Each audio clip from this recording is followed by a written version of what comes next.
Warahmatullahi wabarakatuh. Halo semuanya. Perkenalkan, nama saya Dinda Pertiwi Busman. Saya adalah salah satu mahasiswi Universitas Negeri Padang, berasal dari program studi Pendidikan Matematika dengan NIM 2102976.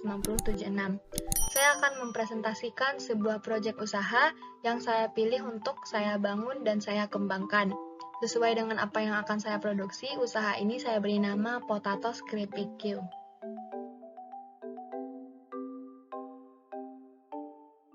Pembahasan yang akan dibahas pada presentasi kali ini yang pertama adalah about the project, yang kedua ada profil usaha, yang ketiga ada background atau latar belakang, yang keempat ada project goals atau visi misi, yang kelima ada analisis SWOT, yang keenam ada strategi kewirausahaan, serta komponen-komponen lainnya, yang ketujuh yaitu ada kemitraan.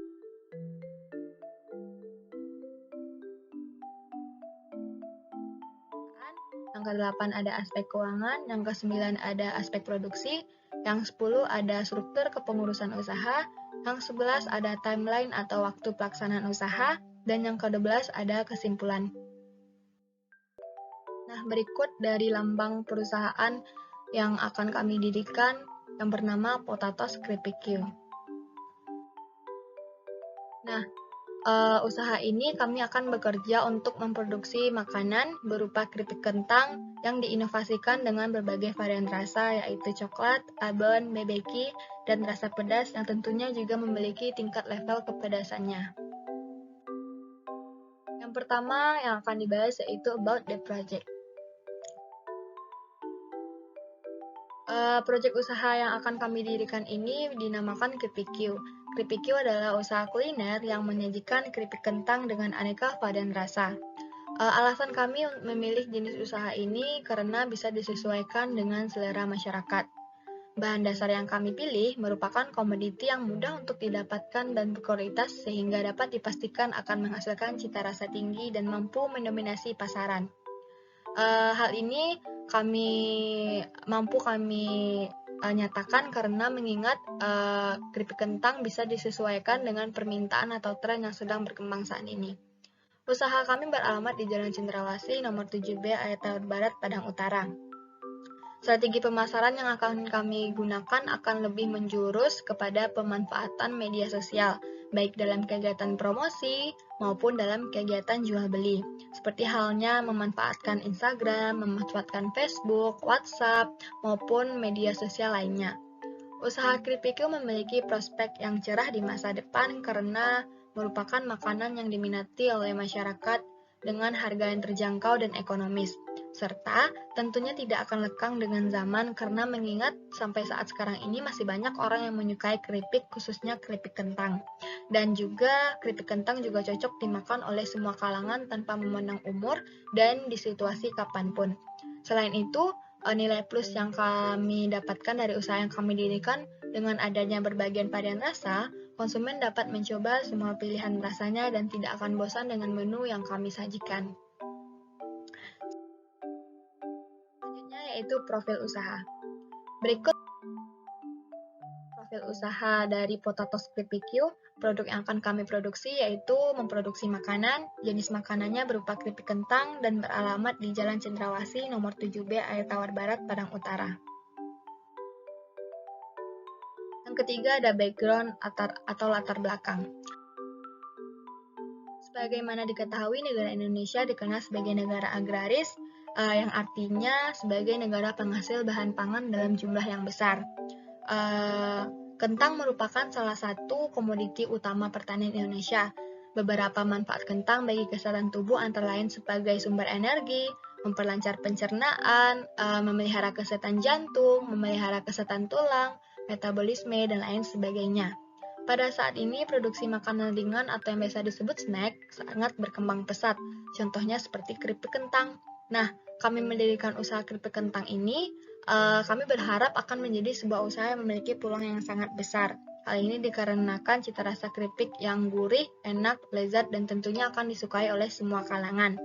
Selain itu, kentang sebagai bahan pokok dalam pembuatannya juga mudah ditemukan karena kentang merupakan salah satu komoditas utama pertanian Indonesia dan juga diiringi dengan proses pembuatan yang tidak begitu rumit.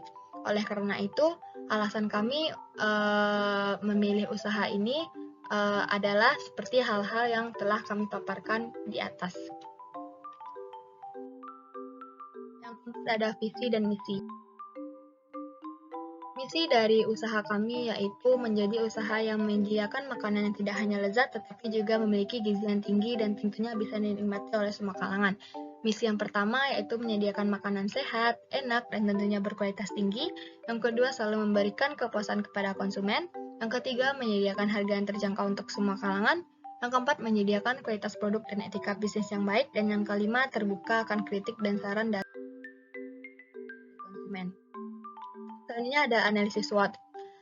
Nah, analisis ini berisi tentang kekuatan, kelemahan, peluang, dan ancaman. Bisa dilihat saja pada slide yang saya tampilkan, kekuatan dari produk kami terdiri dari 5 poin, mulai dari inovasinya, mulai dari manfaatnya, dan yang ketiga adalah memperhatikan kebersihannya, yang keempat sumber daya alam manusianya, dan strategi pemanasan yang kami gunakan. Sedangkan kelemahannya itu lebih ke bagaimana kami membagi waktu antara jadwal kuliah dengan memproduksi makanan.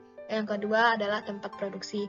Sedangkan peluang dari usaha kami berbagai varian rasa menarik minat konsumen, makanan yang memiliki cita rasa yang lezat, proses pembuatan yang praktis, dan berpotensi untuk mendapatkan keuntungan, serta ancaman yaitu adanya perusahaan usaha-usaha lain yang telah mendapatkan nama yang juga memproduksi keripik kentang.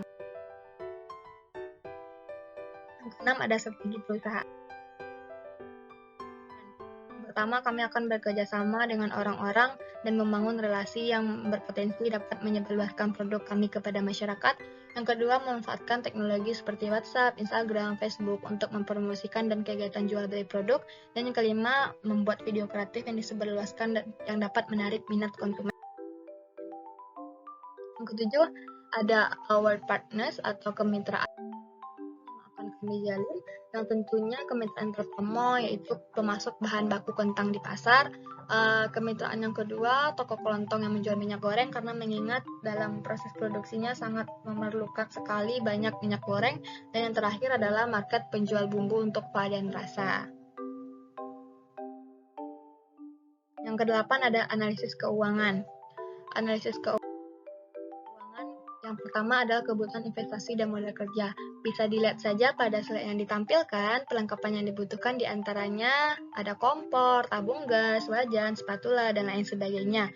Sehingga bertotal Rp8.050.000. Yang kedua ada bahan baku untuk produksi, bisa dilihat saja pada slide, yang totalnya untuk total harga per tahunnya 17.388.000, sedangkan untuk total biaya 1.474.000. Berikut biaya operasionalnya ada listrik, komunikasi, untuk tenaga kerja, dan pembayaran darat yang bertotal biaya per bulannya 490.000, sedangkan biaya per tahunnya 5.880.000. Yang keempat ada prediksi arus kas, laporan arus kas. Nah, bisa dilihat saja pada slide yang kami tampilkan untuk harga pokok produksi atau HPP.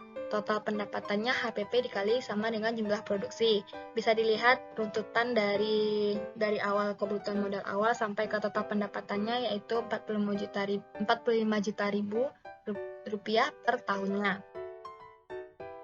Ini keuntungan NPV, dan berdasarkan hasil analisis finansial di atas, maka modal usaha atau biaya investasi yang dikeluarkan untuk mendirikan usaha ini akan kembali dalam jangka waktu 0,08 tahun dengan jumlah produksi 5.000 bungkus per tahunnya.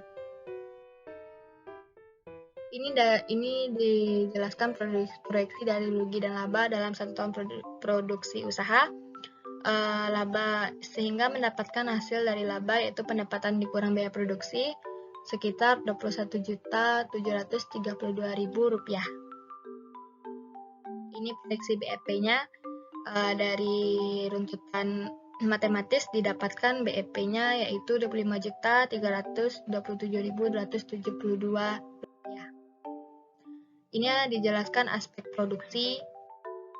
Di sini ada bahan baku, ada alat dan perlengkapan. Bahan bakunya berupa kentang, garam, kapur sirih, minyak goreng, kaldu bubuk, bubuk cabai, coklat bubuk, coklat lumer, gula halus, abon sapi, bumbu bebeki.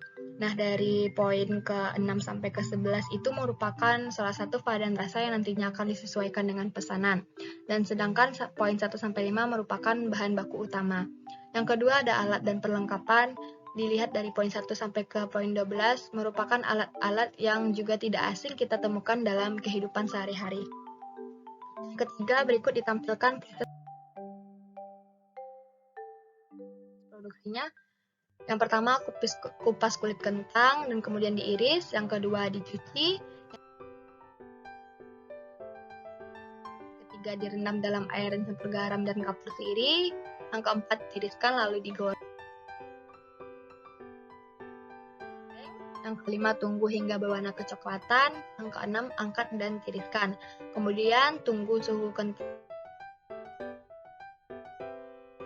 menjadi lebih dingin, kemudian dicampurkan dengan bumbu yang sudah dihaluskan sebelumnya. Ini bentuk pengemasan nantinya yang akan kami produksi, sehingga keripik kentang siap dipasarkan. Berikut ditampilkan struktur kepengurusan. Manajernya Dinda Pertiwisman, saya sendiri, finansial dan administrasi Melinda Hadisti, kepala operasional dan pemasaran Radiatur Rahmi, kepala hubungan dan kerjasama Ifah Nur Fitria, kepala produksi yaitu Satrianis. Berikut juga ditampilkan bagan dari usaha kami, pembimbing usaha Dr. Armiati SPD MPD, kedala manajer dan seperti sebelumnya juga seperti ini. Nah, ini timeline waktu pelaksanaan usaha. Waktu pelaksanaan usaha kami dimulai dari bulan April pada tahun 2022 dan diakhiri di bulan November pada tahun 2022. Yang ke-12 ada conclusion. Nah, Kripikyu merupakan sebuah brand badan usaha yang bergerak dalam bidang makanan. Badan usaha ini kami beralamat di Jalan Cendrawasih nomor 7B Air Tawar Barat, Padang Utara, Sumatera Barat. Usaha ini didirikan atas dasar keinginan untuk mewujudkan semangat berwirausaha di kalangan mahasiswa guna mewujudkan pribadi yang mandiri. Nah, harapan kami dengan adanya proposal sehingga menarik kami untuk lulus pada program mahasiswa wirausaha dan dapat dilaksanakan sebagaimana perencanaan yang telah dibuat sebelumnya. Selain itu, usaha yang kami dirikan juga akan menciptakan sebuah lapangan pekerjaan jika usaha ini akan terus berkembang. Baik, sekian dari presentasi usaha yang akan kami dirikan. Mohon maaf apabila ada kesalahan. Baik, selamat beraktivitas semuanya. Assalamualaikum warahmatullahi wabarakatuh.